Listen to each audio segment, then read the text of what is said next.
Fans are calling him the Shadow Keeper who eats aura for breakfast. I've made multiple songs about Flins, and each song is unique in its own way. Sometimes I look at what fans have said about him, whether he's someone who escaped from Bloodborne or Castlevania, or the Lightkeeper, the Shadow Keeper, a vampire. So, talking about vampires, today we're going to talk about vampires and how Flint is actually a vampire. Oh wait, hold up! I just got a call, and it says that today's video is actually about the two songs I released a while back. Let me see how many days ago. About 12 days ago. So I released this song, and it's the same song. One has lyrics and one does not have lyrics. So we're going to talk about that right now. The one without lyrics has 63 views in 12 days and has 4 likes. And the one with lyrics on the screen, as you can see, hopefully, no, oh, where did the lyrics go? Oh, not this one. Oh, this one. Yeah. Whoa. Okay, so yeah, this one has lyrics everywhere. So it took a long time. This is a pretty comprehensive song. It actually took me like a few days to make this, cause it takes time. So this two songs are basically the same, just one has on-screen lyrics and one does not, and it is about the oath of the Lightkeeper. So let's talk about that today, and in the next video we're going to talk about how Flint is actually a vampire. Okay, so let's begin. I kind of like, there's a lot of like lore related stuff obviously in every Archon quest, world quest, side quest, whatever quest you want, whether it's a hangout or not, even if it's just an interaction. But there's a lot of lore, especially in this. I think there's so much lore, and this is actually where I first realized for sure that Flint is a vampire. But again, we're going to talk about that next time. I'm sorry. So today's song is very important because it kind of like opened my eyes to how Flint is a vampire. I keep saying that. Alright, so let's talk about a few things in this song. I hope that you listen to this on your own. I don't want to like play it because it's kind of long, but I'm going to have it play in the background, and I'm going to talk, and I'm going to highlight a few things without actually going or referencing it exactly in the song. But anyway, so preserving the flame. Well, what does that mean? Like when the song lyrics says that trying to preserve the flame, trying to cradle the flame, keep the flame going, keep the flame burning. It's kind of like the Olympics, right? If you know about fire and the Olympic torch, basically the flame is like an eternal flame, where they try to keep it alive or throughout the ages since it begun. It has always been, it never got extinguished. So basically, you never unquench or never quench the flames, right? So a flame that is unquenched, even though the world is cold and quiet, and especially Snezhnaya and Notcry is a very, very cold place, right? Just think of how, it is under the moon. It's a frost-bitten place. Snowland, Fae, which we're going to talk more about very soon. So there's also a lot of illustrations, a lot of analogies, and what you see, a lot of like foreshadowing of death. In Flint's, it looks like he's someone who defies death as he fights, and he tries to make life greater than death. Like we hear that making life greater than death in the song. We hear bones and blood. We hear fuel. So what is fuel? Blood. Bones, blood, fuel, flame. Think about it, right? It's the ultimate sacrifice. What is their sacrifice? They sacrifice their lives to keep the flame going. What is flame? Like, is the flame the light of humanity, it's actually not just humanity now. It's like all kinds of flames, all kinds of light, all kinds of life, right? Whether it's the animals, whether it's actually people, it could be all kinds of different life forms in Notcry, and even Teyvat, and even depending on how far you want to go, it could even be like in the Dark Sea, where we're gonna talk about more in the future, the Dark Sea, and how life exists there, which we're gonna see a lot in the next version of Genshin, I think. So Defying Death, I think that we talked about that already. Making life greater than death, the ultimate sacrifice, blood, bones, fuel, combating the elements. When he fights the elements, there's the snow curtain in the sky, like blast the winter winds across the wasteland. So like basically where they live is a wasteland, because like they've been rampaged. Like basically the whole land has been like full of death and fighting, and it's been like endless, with the, as you can see on the screen right now, like the whole the battle has been going on and on. It's kind of like never ending, right? And so pinning snow curtain, parting the snow curtain of the sky, blasting winter winds across the wasteland. Their persistence is so absolute. They just never rest. Like even it says there, like no rest, no surrendering, no fading. Continuing the task until the dawn remembers its day. So until like dawn breaks. Wow, there's so many. Oh my. Okay. So there's like so much crazy stuff. So why is this thing even a thing? Why is the Lightkeeper? Why do the Lightkeepers even have a vow, right? Why do they exist? Obviously, there's this. Just imagine a frozen beach, right? And it's like the graveyard where all the Lightkeepers, where you can see here, like all the gravekeepers are buried there. Not all, but most of them, right? We've seen them in other islands as well. But in this Notcry area, like it's even Teyvat, I think, is like a dying world. The world is dying, is becoming very quiet, very cold. Especially Notcry, Snezhnaya is getting very, very cold, and the moon is fake, right? And every breath turns to diamond in the air. Like I love that line so much, cause when you breathe out, like the frost, the breath becomes like not just vapor, but the vapor turns into diamonds in the air. That's so beautiful. So like look at that, the flame lives on. So okay, the heavens are silent, right? Ever since we entered the world, we've seen that the Celestia and the heavenly principles and even the shades have been very, very mysteriously quiet. So the heavens has been silent. When even Ajuria, when she did certain things to try to awaken the thrones, it did not awaken.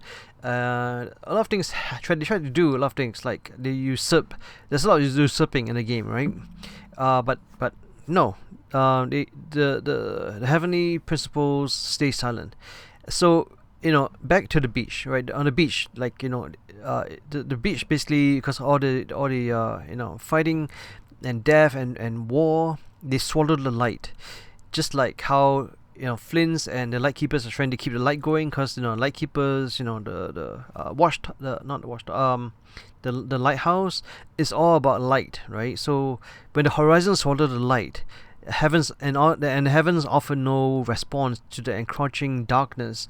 What happens? So in the face of this deathly silence, the Lightkeepers gathered, and they stood up, and they fought back using their own pauses, which were unanswered. And the heavens could not. So basically, they answered when the heavens would not. Even though the heavens stayed quiet, the Lightkeepers, they did something. They fought back. They did not just let the whole of Teyvat, Notcry, Snezhnaya, they did not let it just be swallowed by light. They fought back. They fought back the encroaching darkness. So So this is such a perfect thing. When I first saw this, and you need Flins to unlock this in the world, right? If you don't have Flins, you cannot. If you go to a tombstone, you cannot unlock these things. There's a special there's special things that only Flins can reveal to us. This is one of them. So this song, I'm so glad I got Flins, and that's why I could actually like figure out, like I could unlock this song, and then I could figure out what it means, and that's what I'm showing you now. So the Vision of Despair. Let's talk about the Vision of Despair. How it was so desperate. They were in a desperate, dire situation where let me just make this bigger. So, like I said, like heaven's so quiet, they were in a dire situation. The vision and everything they saw, like waves crashing on the shore, the dark sky, the night sky devoured by deathly silence. Those are all very desperate, dire situations, right? There was no hope. The heavens were silent. There's no hope. The horizons were swallowed by light. They faced deathly silence. They answered the call that the heavens would not. The dying world was too quiet. It was too cold to bear. Even the last star that stood in the sky stood alone, right? The moon stood alone.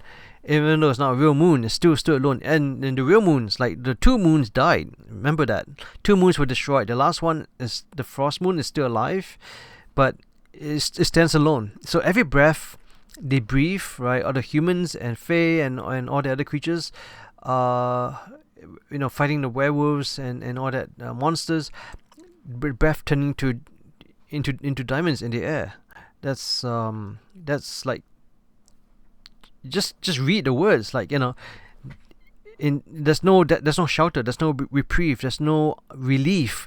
It's basically telling you that the cradle flame of life, they're trying to keep going, trying to keep it burning, but it's going to just descend into darkness very soon, because when like in space where there's no oxygen, right, there's no atmosphere, no flame can exist in a vacuum.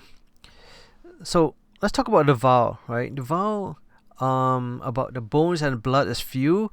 I kind of want to talk more about that in another video when I talk about how Flint is a vampire and fays actually are vampires, Snowland fays, the pale complexion, the yellow eyes, all that kind of stuff. I want to talk about that. But I need to first lay the context and the foundation here, right? So blood and bones as fuel. So their blood, their bones, their energy, their life force is being used to fight against the abandonment of the divine. Like how Celestia did not fight on their behalf. The Archon did not really fight on their behalf, right? Columbina, right, did not really fight. So like, it's blood and bones as fuel is really a commitment to make life greater than death, as the world around them faded into darkness, and it's like the flame could easily be extinguished, but yet it's unquenched because they kept it alive.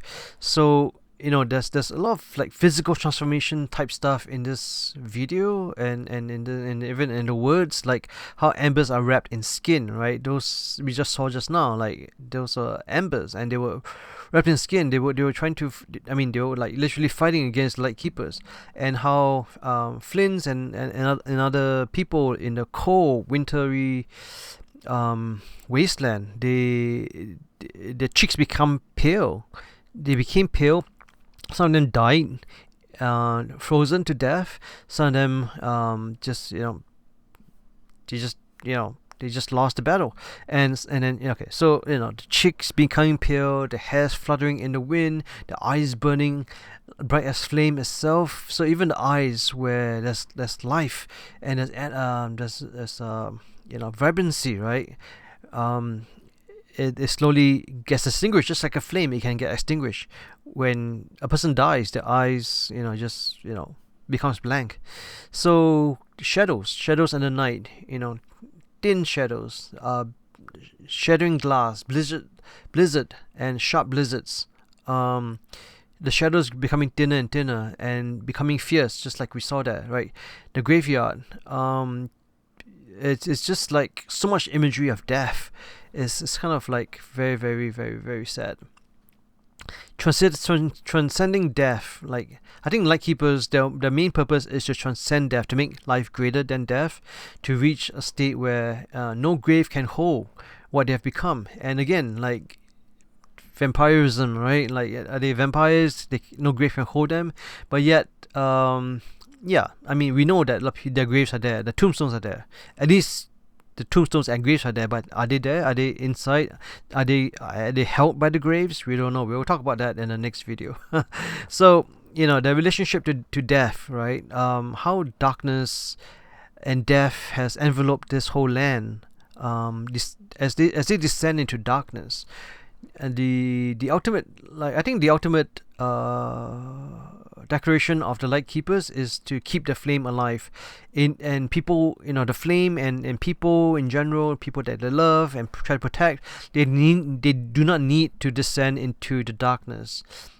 And that's kind of like why Flins and the Lightkeepers, they do descend into the darkness to protect those that they love and want to protect, their nation, their countrymen, their like everything, the environment, the people, the animals,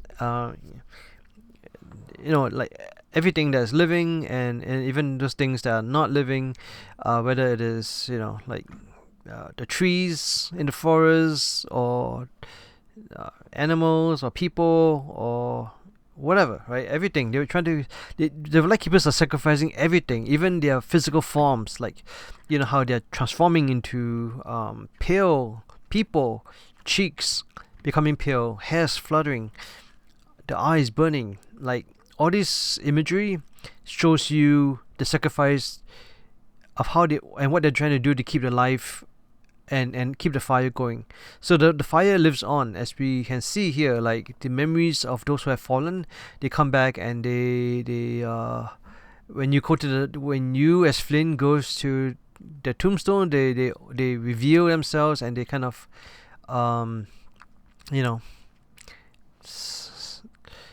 read out and they recite the vow, right? And obviously I made it into a song. But it's very, very dark. So if people are, now you're probably wondering about the whole oath and what is the significance of the flame and endless snow, because, like, it doesn't look like completely frozen place like Snezhnaya will be.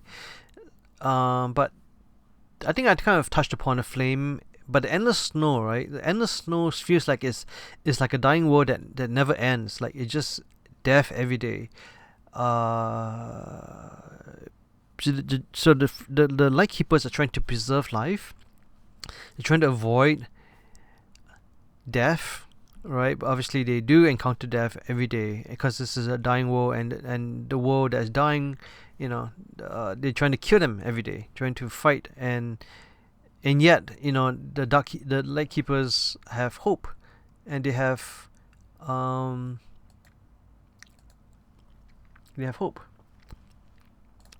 So, and they have this eternal light of hope, as we can see in the oath. Like, there's eternal hope and eternal light of hope that the Lightkeepers are sworn to protect. So there's the price of life. We talked about that, right? Life, and the flame, fire is symbolic of life, and the price of life, which requires bones and blood as fuel, and that's unquenched. And then the defiance of death. So they are defying death every day when they fight. Anyone who fights in a war, in a battle, in real life, like, they are fighting to make life greater than death, right? So that's why every time we remember, like, people who have fallen during Remembrance Day, and other times like Memorial Day, we remember people who gave their life for our freedoms around the world. And in this case, in the game, we are playing against enemies. And they are embers wrapped in skin, and and refusing the mercy of the dark, even as their bodies, get transformed and changed. And likewise, like the Lightkeepers, with like we talked about the cheeks becoming pale, the hairs fluttering in the wind. There's so much strain, there's so much effort that they need to exercise and exert for their task, and to remain true to the vow. So ultimately, with the lighthouse, we see the beacon of the future. The dawn remembers its day. The light source is still alive, and is a substitute of the sun because it's like a very, very dark wasteland. So I think you kind of get the idea now, right? Like basically all these words in the vow was so good. They're so good. Like all the is so good. Like even the English translation is so good. I'm not sure. I need to look at the Chinese and the other translations, but like like too quiet, too cold to bear, heavenly, deadly silence, snow curtain in the sky, mercy of the dark, promise carved in frost, shattered glass, diamonds in the air, like breath like diamonds in the air. It's so crazy. I love this song so much. It took a long time to make it, but it's so worth it. I hope you enjoy it. And if you like this song and you have other ideas for songs or things in the game that you want to hear as music, let me know. And I'm going to wrap it up here. I'm going to prepare for the other video, which is about how Flins is a vampire. Is he a vampire? He is a vampire, right? Yes. If you agree, yes, type yes. Let me know. Like this video, comment. So right now we only have like I said, we have like 4 likes and 63 views on this one, and then the other one has about it's pretty much the same. I think it has like 9 likes and 77 views. So let's yeah, if you appreciate this, or if you're watching this and you want to go check out the video, like definitely go check it out, because it's so good, so good. I'm kind of biased, but it is really good. Like go listen to it on your own and enjoy it. Let me know what you think. I'll see you in the next video. Bye.